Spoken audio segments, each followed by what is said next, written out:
We all want to feel peace in our lives. Peace in our choices, our beliefs, our relationships, and our environment. I've learned that this desired contentment is often found through holding on to less. When we pare down what we own, what we consume, and what we value, we're left with what's intentional, a personalized curation of what is important and true and useful to us. I'm Shannon Leyko, and you're listening to Paring Down, a podcast aimed at helping you declutter not only your home, but any area of your life that's overwhelming. Here, we're having interesting and honest conversations about the physical and mental clutter that drowns out what truly matters to each of us. And together, we'll learn how to pare it all down, not for the sake of perfection or becoming rigid, rather so we can move through life with less overwhelm and more joy, wisdom, and peace. Hey guys, just me this week, and man, I have been in a total decluttering kick, which you might think I'm always kind of in a decluttering kick because I have an entire podcast about decluttering. And that's kind of accurate. I mean, I'm always looking for things to throw away. I think I've mentioned before that my husband happily tells people that my hobby is throwing things away. But I have listened to a couple of books recently that I don't know, they just totally amped me up. I'm like, what else can I get rid of? What do I need to get rid of? And one of the things that I've known I've really needed to pare down, but it's been hard to do, is my closet. And that's because I have basically two different wardrobes in my closet. I have the wardrobe that I wear right now, and I have the wardrobe that I wear when I'm slightly smaller, which I'm working to be right now, not for the sake of being small, but for the sake of feeling better. And I'm on my way, and it's been fun to see the changes in my body already and all of that. But I definitely I have too many clothes in my closet. It's not overwhelming. I actually have more space in my closet than I have clothing. So it's not a matter of space, but it's just a matter of necessity and acknowledging that I don't need all of the clothes I own, even though I do have the space to store them. So this morning before church, I mean, it was literally 7:15 in the morning. I couldn't take it anymore. And I had to just start pulling things out of my closet as we were all getting ready for church. I was just low key kind of hiding from the kids while Aaron got them ready. I was getting rid of things left and right, primarily my sweater collection. I had, I think I counted something like 29 sweaters still, because that's my weakness, is sweaters. Even though I live in Florida now, I don't know if I'll live in Alaska again or even Virginia where it gets cold and I need sweaters. And that's just in my past when I was buying. I haven't bought sweaters in a long time, but I haven't gotten rid of enough. Believe it or not, I used to have more than 29, significantly more. So this morning I finally was like, who needs 29 sweaters? Even if I wore a different sweater every day of the week for an entire month, I would still have enough sweaters. That's insane. And so I just ruthlessly eliminated sweaters. Anyway, the whole point of this is to tell you that if you're ever in the mood to just get rid of stuff, do it. Strike while the iron is hot. Also, next week, I am welcoming on my friend Lacey Woodruff, who owns an ethical slow fashion boutique. And we talk all things curating an ethical and minimal closet, and it's a really wonderful episode, and she would be so proud of me for paring down my current closet. But anyways, that was just a fun little story about how crazy I was about paring down this morning. It's also been a weird weekend in general in my neck of the woods. We had 2 shark attacks on the beach near where I live. I mean, it was insane. I mean, very serious shark attacks where one girl lost her hand and her leg above the knee, and the friend that was with her got bitten on the foot but didn't lose an extremity. And then an hour and a half before that, 4 miles away, a 45-year-old mom, she lost her arm. I mean, really crazy. So I hope that your guys' summer is going more safely than ours. Listen, this is why I prefer the beaches of Alaska. Okay? There are orcas up there, and they're not going to harm you because they're smarter than you are. You know what I mean? A bull shark, he don't know. I mean, they say that they bite, and then if they realize it's not a seal, they swim away.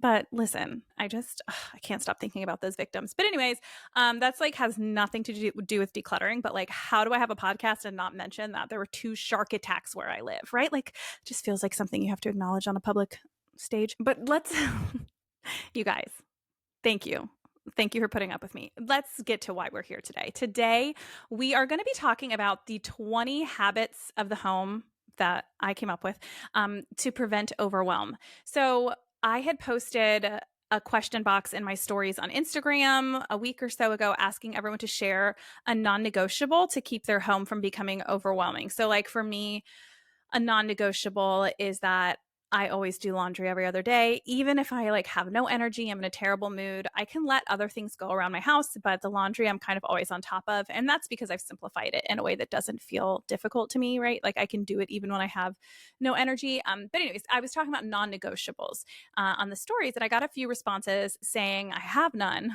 So maybe that's why I need help. So please help with tips and ideas for non-negotiables and all of that. So I was like, ooh, I can offer just like 20 ideas that are good habits of the home to prevent from ever getting to that point of total overwhelm.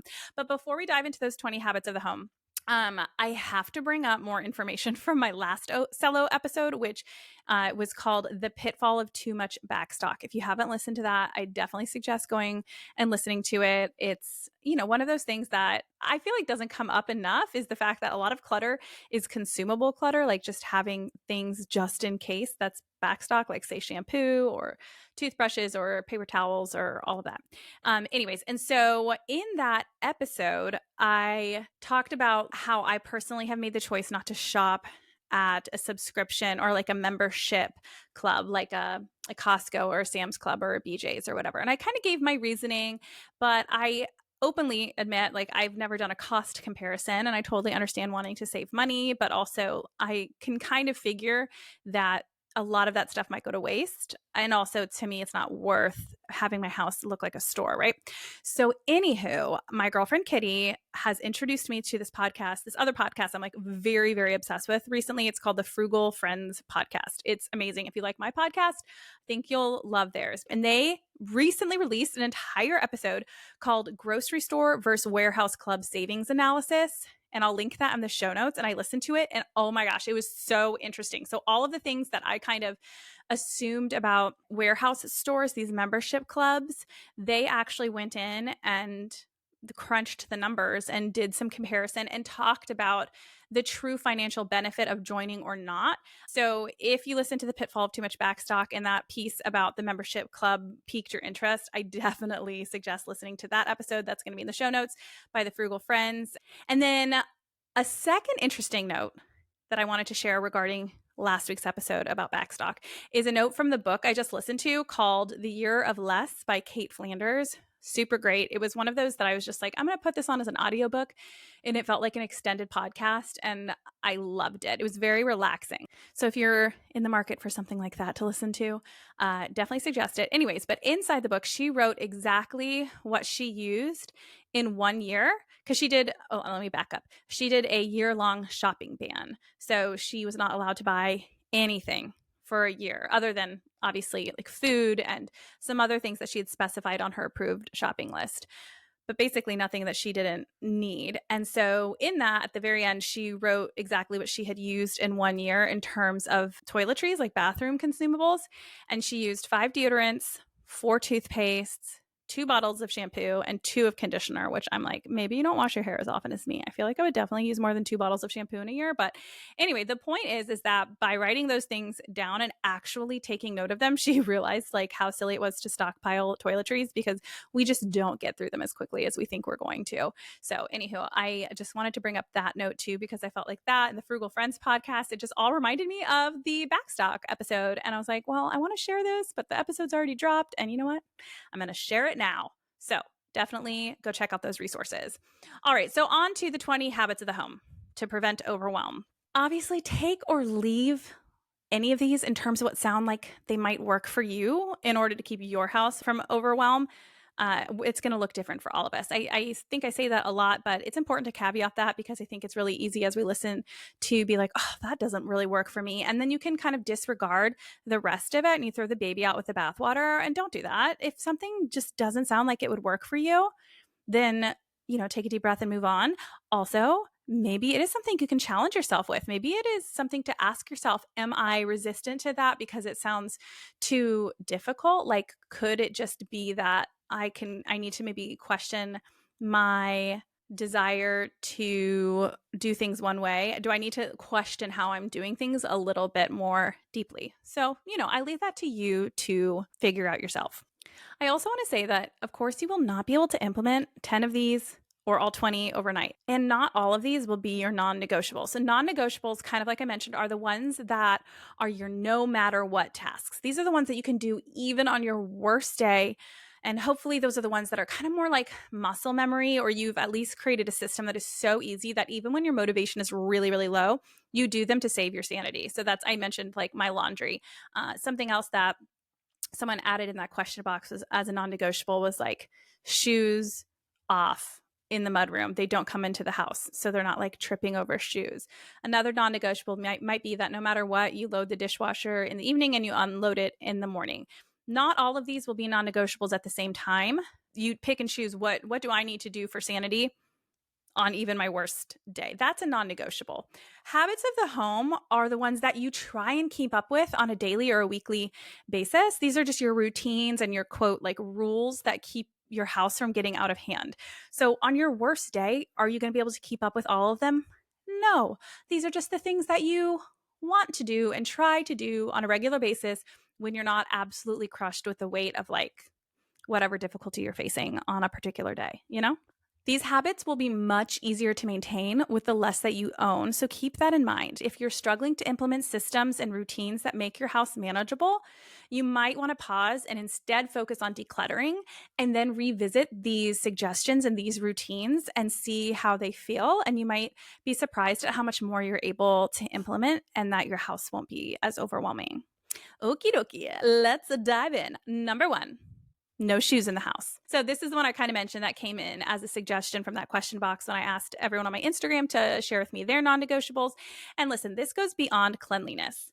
Especially with kids, like they'll kick them off and they'll be scattered for you to trip over and they're going to get lost. It's just a pain in the hiney. So decrease the overwhelm of the extra, cleaning of the dirty floors because the shoes have been on them, as well as the stress of like tripping or trying to find shoes when you're running around trying to get out of the house, right? Like run a tight ship when it comes to shoe organization. So for us, our shoe organization looks like individual bins. So not one giant basket. I've seen people do that. And if that works for you, like by all means, continue forth. For me, like one big basket, first of all, I felt like shoes would get like scuffed and look dirty and gross in one big basket. Also, I feel like my kids would just dump the entire basket to find the pair of shoes that they want, so we broke it down to we have 5 small kind of shoebox size things, boxes, shoebox boxes that fit under this kind of shelf situation in our mudroom. And so the kids put all their shoes in those. And so like Warren has one, Joey Donut has 2, I think Anderson has 2. I think that's how it's kind of split up. And they put their shoes in there. And then there's a kind of rack above that where we put adult shoes that are not inside bins because Aaron and I have the ability to line things up and we can do that. The kids, it's just easier for them to pull out their shoebox and grab the shoes that they want. And so I feel like that's a happy medium between just lining them up on a shoe rack, which my 3, 4, and 6-year-old absolutely will not do, and then having one big basket where you throw everything, and that's just chaotic. So 5 separate small ones really works out. It's like basically like little drawers that they pull out and put their shoes in. But whatever your shoe organization is, run a tight ship with it.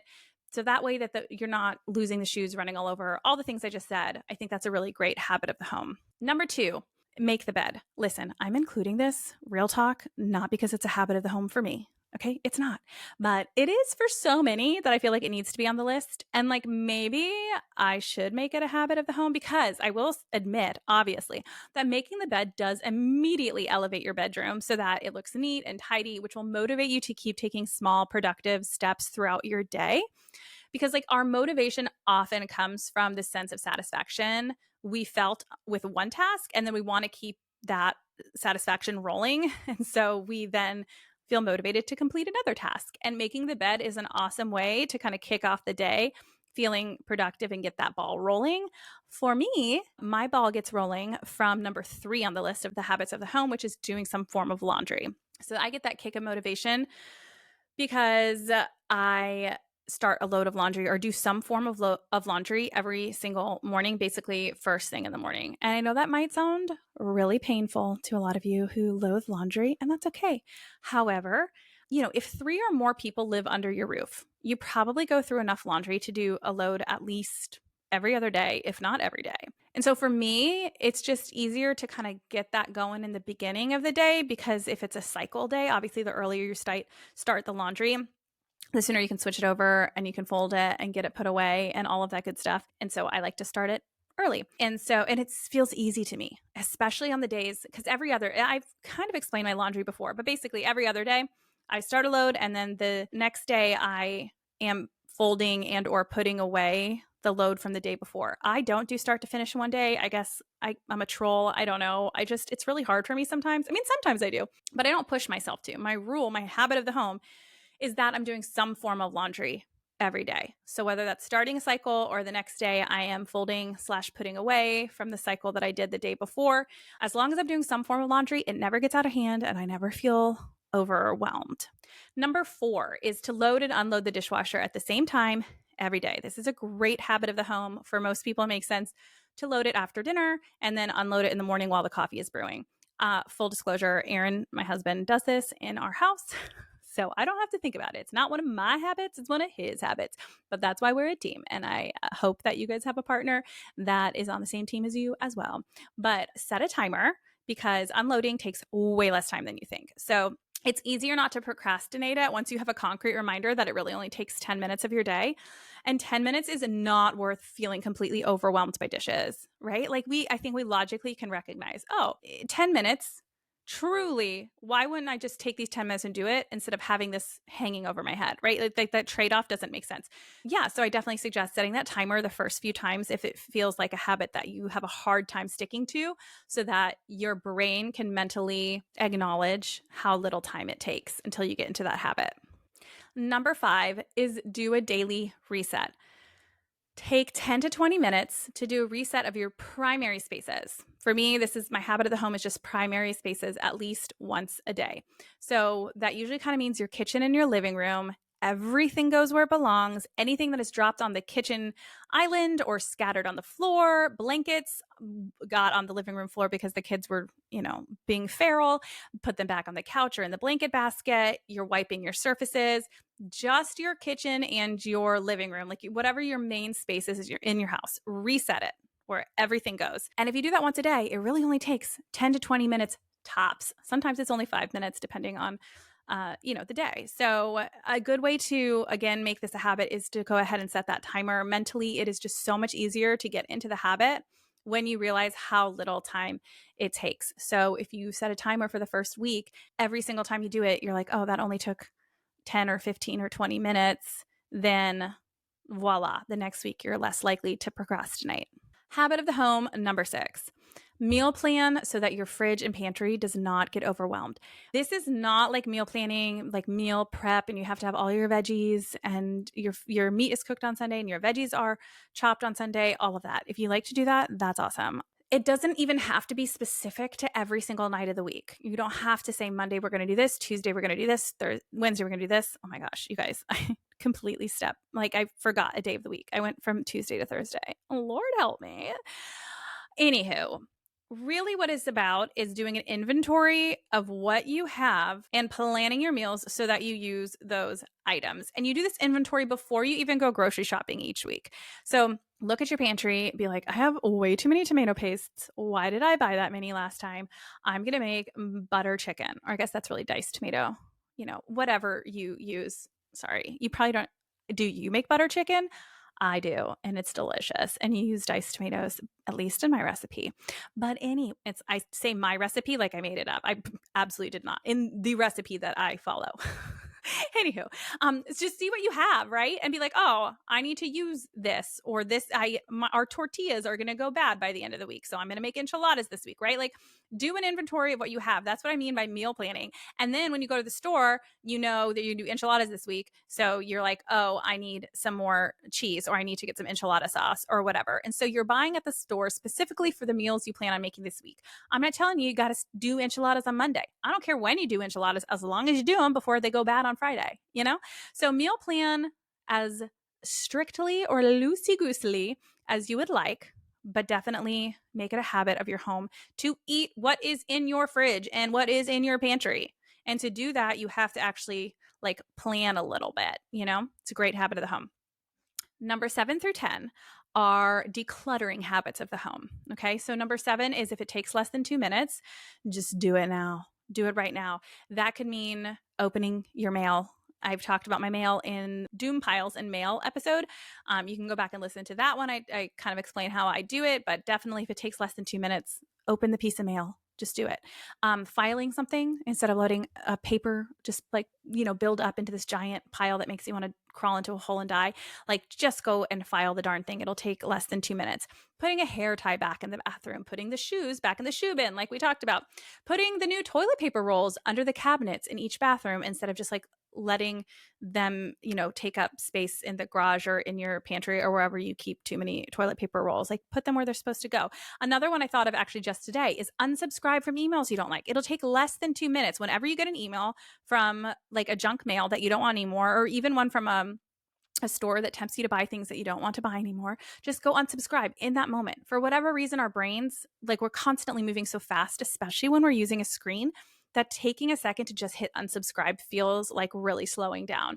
But once you realize how easy it is and it just takes 2 seconds, and if you do that probably, well, I don't know how many junk email type things you're getting, but if you do that 15 to 50 times, whenever you open an email, it really goes quickly and then it'll be done.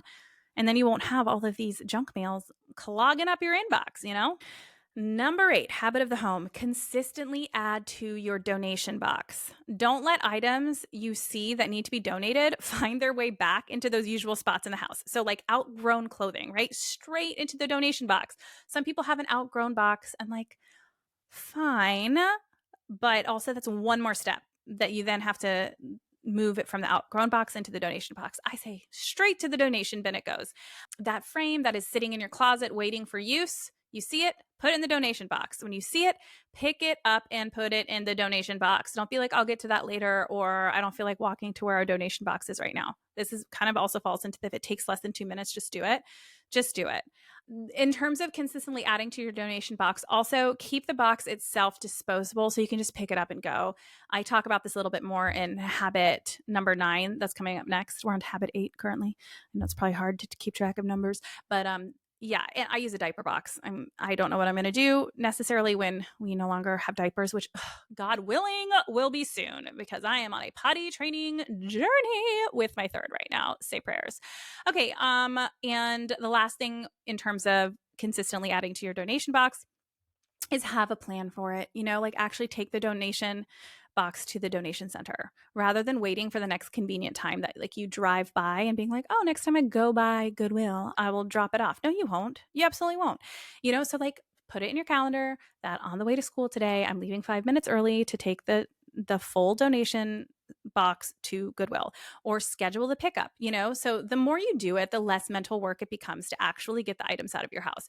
So, make it a habit to consistently, once the donation box is full, get it out of your house. Number 9, if a shipping box comes in, it goes out with stuff inside of it. Okay. So this touches on constantly decluttering and consistently adding to your donation box. But this is a fun little habit of the home, is basically if we get like an Amazon box, our decluttering boxes are the Amazon box, or like I said, the diaper box. We kind of use both because I'm constantly decluttering. At this point, it's kind of shocking that I'm continuing to find stuff to get rid of. Like at some point, we're just going to be walking around in our underwear and sitting on the floor. We're not going to have anything left. But say prayers for my family. But anyway, yeah. So if an Amazon box comes in, or any kind of shipping box, make it a habit that you then fill it up with other stuff on the way out. It forces you to constantly pare down your home so that it doesn't become overwhelming, and it goes beyond the 1 in, 1 out rule. It really is you're truly decluttering your house if less is coming in than is going out. That is way better than just a simple maintenance. Okay, number 10 is the last of these decluttering habits of the home, and that's respect physical boundaries. So if you have a home for everything, it can be as obvious as drawers for your clothing or a coat closet for coats. And then you might have baskets for toys or for blankets or a set number of hangers in your closet. Use these boundaries as a guide. Your home cannot become overwhelming if you don't let these physical boundaries become jam packed or overflow. So, my goal is that all physical boundaries only stay half to three quarters of the way full. Make it a habit to really respect those physical boundaries. And once they start getting pushed a little bit, then you know it's time to declutter. Okay, number 11, micro resets. So this is different than that daily reset that I said where you get your main area feeling good and everything goes back in place. Micro resets as convenient means that whenever you're in a space and you can see that it needs just a tiny bit of a reset, go ahead and do that while it's convenient. So, for example, I never brush my kids' teeth or give them a bath without assessing the bathroom.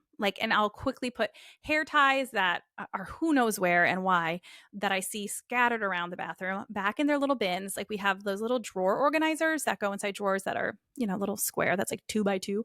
Basically, maybe I should put a picture of it on the show notes. Can I do pictures in show notes? I don't know. If I can, I'll take a picture of it. If not, I will put it in my stories, but to show you how we do hair organization, if that interests you. But anyways, I put her little hair ties back where they go, and I'm clipping bows back on the little bow hanger thingy we have. Similarly, I do like a quick straightening of the art closet whenever I'm grabbing scissors for my kid, for example. I really should do this more often because if you guys saw my recent Instagram reel, our art closet gets out of control because our kids do have access to it. But the reason it gets overwhelming is because I didn't do as many resets as I should have. Also, it needed a little bit, not only of decluttering, but of reorganizing things in a way that won't explode as much. But the point is whatever you see that can be like a little micro reset, just go ahead and do it while you're there as it's convenient. That's a great habit of the home. Number 12 is assign small, specific daily tasks to kids. So this is a delegation piece that should be a habit. So stack them with something that they're used to doing. And what I mean by stack is a habit stack. An example of a habit stack, I think we've talked about this before, maybe even recently. My brain is all jumbled because I have so many different things going on. Like I'm doing a masterclass right now about decluttering, and I have the podcast, and I post things on Instagram. And I'm also doing more public speaking gigs about decluttering. So I'm planning those speeches. And so half the time I'm like, I don't know what I said when. So if I repeat myself, please forgive me. But anyway, habit stacking would be, like we actually mentioned earlier, every time you make your coffee in the morning, that's your habit. And then you stack that habit with unloading the dishwasher. So now you have another habit stacked on top of that first habit. But what I mean by stacking something for your kids to do is not necessarily like the habit, but it's stacking what they're already doing. Okay, you need an example. I'm not making any sense.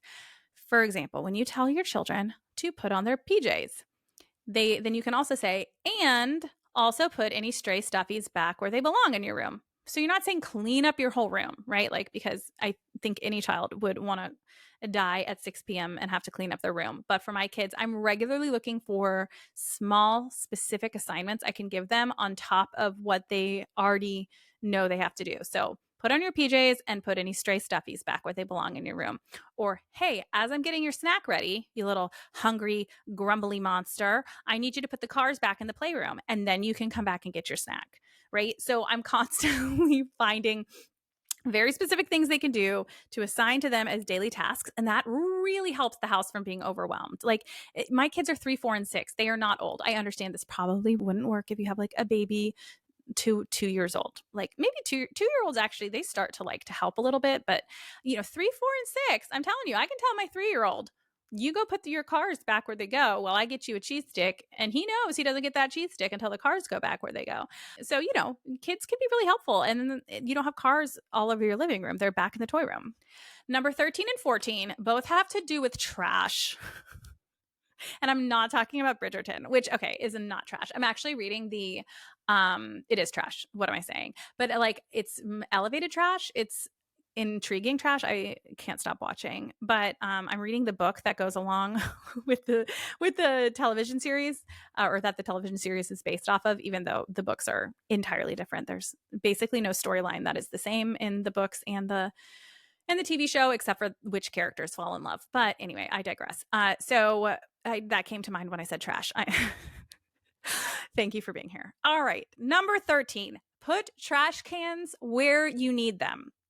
Okay. I have a trash can in the bathroom that goes on our counter. It's a tabletop trash can, and it has one of those little like tops that you just press and you pop it open. You just press it and it pops open, and I put stuff in it, and it's small. It's probably like 8-9 inches long. It's small and skinny, and then maybe 2-3 inches wide, kind of like a rectangular situation. So it's really small, but I noticed that my lazy self would never take my Q-tips and my contact cases and my makeup wipes and immediately turn around and walk to the corner of my bathroom that has our trash can by the toilet and put those in there, because I'm an immature child. And so instead I would leave them on the counter, and then I'd be like so annoyed that I had like a messy counter that had Q-tips on it, and I'd be like, ew, that's so gross. And I'm like, oh, I'm the one doing it, but like I couldn't figure it out. And so then I was like, oh, I just need a trash can literally right here.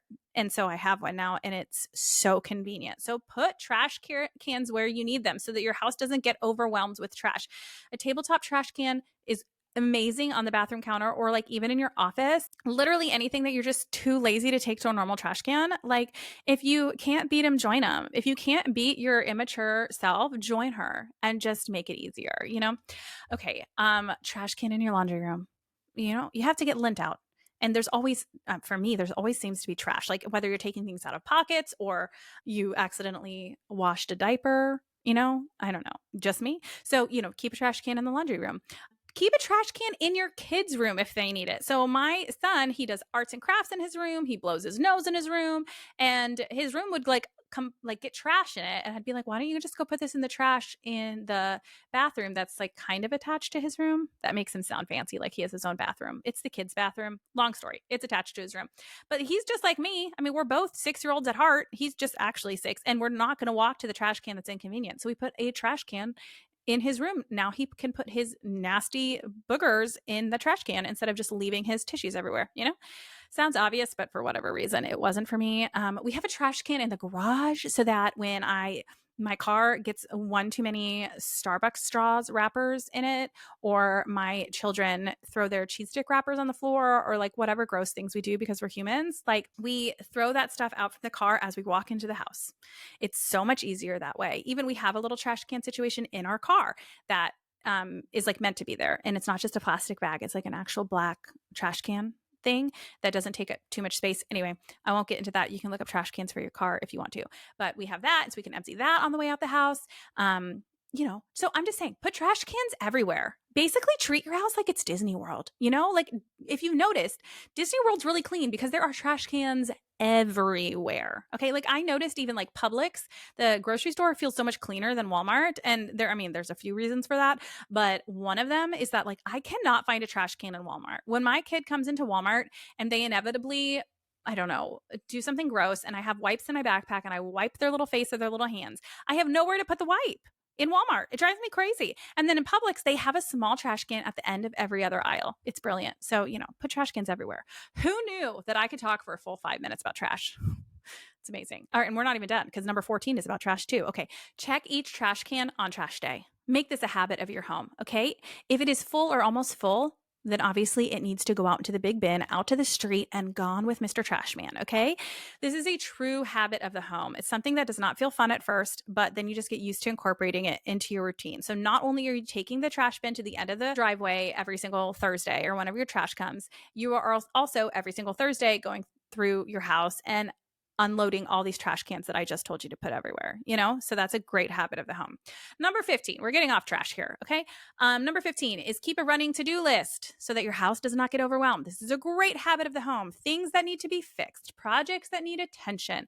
And both partners, if you are married or living with your partner, should be adding to this list. So Aaron and I separate out who is responsible for what task. So we have a whiteboard on our fridge where we write down what needs to go, what's on our grocery list. I know that some people do this digitally, but for us, it's just really helpful to have it on a whiteboard on our fridge. And then that's one side of the whiteboard, and the other side of the whiteboard has Shannon's to do and Erin's to do. And so we add to each other's lists as necessary. Obviously, it's important to talk to each other if only one of you is like doing all the mental load of remembering what to put on the list. But Erin and I, we have like talked about that at length, and I feel like we have a really fair division. But there are some times that I'm just like, need to put something on his list. I'm like, I don't want to do it. This is for him. And something, call it a honey-do list if you will, but I don't want to be the one that has to spray the stuff on the wall to get the wallpaper to stick better. Like that is a daddy task, but like at the same time, he's not going to put the loosey-goosey 4x6 photos that have found themselves on the kitchen island back into an album. Like I just know he's not going to do that. That falls onto me. I'm the photo girl, so know your partnership, know thyself. And there's a part 2 to this to-do list situation so that your house doesn't get overwhelmed, is to actually set aside time to do it. So when I came in here to record this podcast during the kids' nap time right now, Erin and I like looked at our to-do list and we talk together like about what the priority is during nap time. So right now he knows exactly what he's going to be doing for nap time. So we don't just like have no plan and then it never gets done.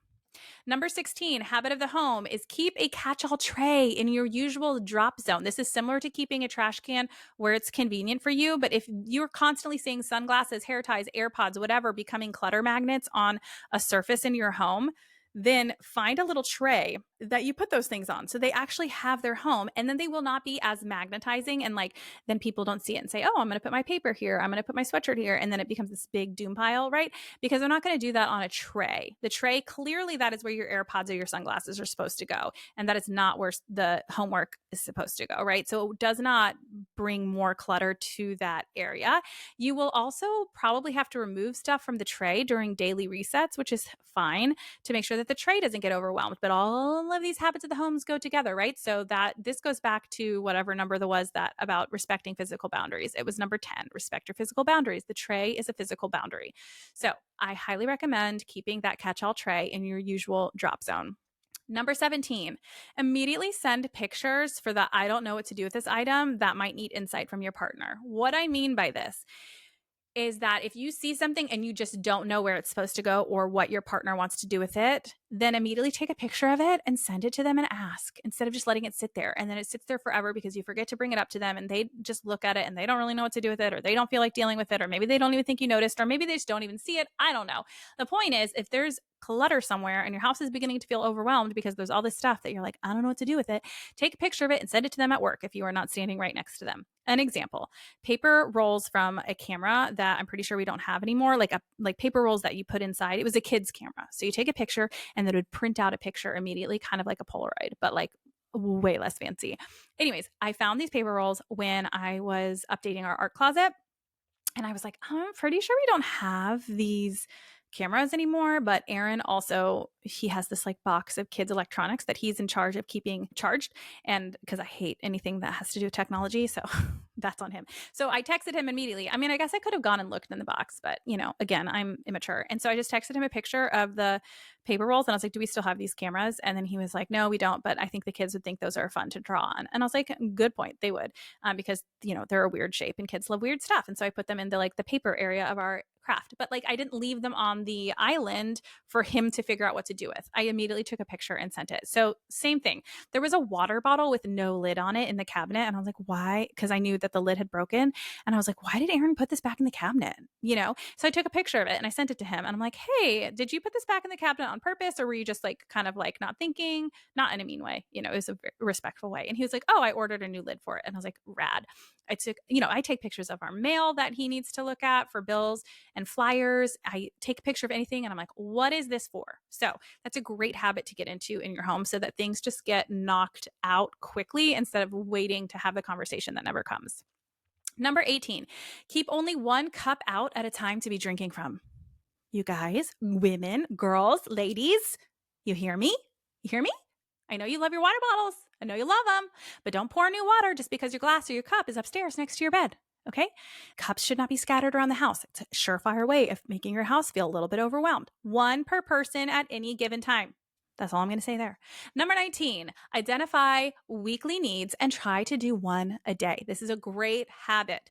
Okay. So for me, weekly needs, and some of these might be daily for you, some of these might be monthly for you. I'm not here to tell you how clean or gross you are. Okay. We're all different people and we just care what we care about. But for me, weekly items are like Swiffering the floors, wiping down the toilets, wiping down your mirrors, dusting your shelves, scrubbing your kitchen appliances, meaning like scrubbing the outside or the inside of the microwave or like any spills that are on the fridge that you didn't catch in the moment that they happened, anything like that. So these things should individually only take like maybe 10 to 15 minutes, maybe slightly longer if you're in a bigger home and you have like 1,000 toilets to get to. Also, I'm so sorry. But, just make it a habit to do these 10-minute types of tasks once a day. And then voila, your house stays clean. And some people love to do this on a schedule. I'm not a schedule girl because then if I get behind the schedule or I mess up the schedule, then I like can't function and then I just shut down and I don't do anything. But I try to do one weekly task a day. Like that's my general routine, a good habit of the home. And you can habit stack those things just like we talked about earlier. So as soon as you're done eating dinner, do your 10-minute weekly clean. Or for me, it's as soon as I get home from school with the kids, they're gonna bug me if I try and sit down. Like that is not the time for me to sit down and read a book is when I'm home with the kids. So I like to stay moving when they're around. So this summer at 3:30 is when we get home from picking them up from camp. And that's immediately when I dive into just like my 10 minutes of a weekly task. And last but certainly not least is practice daily gratitude. This one is a little less practical, although that's pretty practical because you can write down your daily gratitude. But I feel like generally speaking, we're like, oh, okay, practice daily gratitude. Like I'll think what I'm thankful for. Thanks, Shannon. Listen. It is a mindset that really helps our house from becoming overwhelming because when we practice gratitude, it really leads to contentment. So we are not tempted to buy even more stuff to bring it in. Daily gratitude also makes us want to care for our home more. The more you're grateful for your house, the more you want to keep up with it. I know there's a side to this where it's like, well, I'm grateful for what this stuff represents. Like, I'm grateful for the chaos because it means I have healthy children. Like, I get that. Same. Wonderful. Love that for you and for me. On the other hand, I also don't like this idea of minimizing the work of parenthood and like the toxic positivity of saying, be grateful for the mess. No, like the mess sucks and is exhausting and is draining, and we don't need all this stuff. And it doesn't have to be that stressful. You know what I mean? I don't want to minimize it and being like, just be grateful for the mess. And then you're like, yeah, but like it's exhausting to pick it all up. Right. That's why we need to get rid of it. But at the same time, we are looking for those positives in our lives. And it helps us have the energy not only to declutter, but to keep moving forward with gratitude. Even if your house isn't at that perfect decluttered space that you want it to be, like my house is not going to be at the level of decluttered that I would like because I am married to my husband who loves stuff. Go listen to our episode. I think it's number 18, Decluttering as a Couple. Like we're never going to have the house that like to me is my dream house in terms of simplicity. Also with my kids' ages right now, like we're going to have more toys in the house than I would like because we're going to have any toys at all. I would prefer not to have any toys, but alas, I have children and they live here too, and so they can have some toys and they're not going to always stay perfectly where they're supposed to go because my kids are kids. I mean, I can't even put my own contact lenses cases in the right trash can. You know what I mean? Like, what am I expecting of my children? So I can lean into the gratitude of being married to my husband and having these beautiful children. I'm leaning into those, not the toxic positivity of drowning in the chaos, but at least being grateful for when things are not perfect. All right, guys, we did it. That's it for today. I hope that you are excited to implement some or most or all of these habits into your home so that you can avoid that buildup of overwhelm. I know that it might change from week to week, and that's okay. But these were just some really fun. I don't know if it's fun to you, but I think they're kind of fun ideas for you to implement as habits of your home if you feel like you don't have any really that are moving you forward on a regular basis to keep your house in order. Like I mentioned at the beginning, next week we are talking all about curating simple and ethical closets with one of my new favorite humans on the planet. And her name's Lacey Woodruff. She's the owner of the boutique called Basic in Birmingham, Alabama. I cannot wait for you to hear our conversation next week. I haven't edited it yet, but it was like the easiest conversation, one of the easiest ones, if not the easiest I've ever had on this podcast. Like we were just two girlfriends chatting it up, getting passionate about certain things. It is a really, really wonderful episode, not only for the content, but I think our chemistry is like pretty great. So looking forward to sharing that with you next week. See you then. You just listened to an episode of Paring Down with me, Shannon Leyko. If you enjoyed the show, it would mean the world if you can leave a review wherever you listen and share this episode with a friend.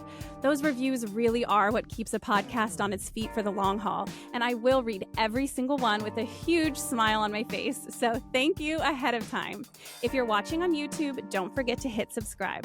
Also, be sure to follow along on Instagram at Paring Down Podcast, where I offer lots of tips and inspiration for paring down, along with what's new here on the podcast. Till next time.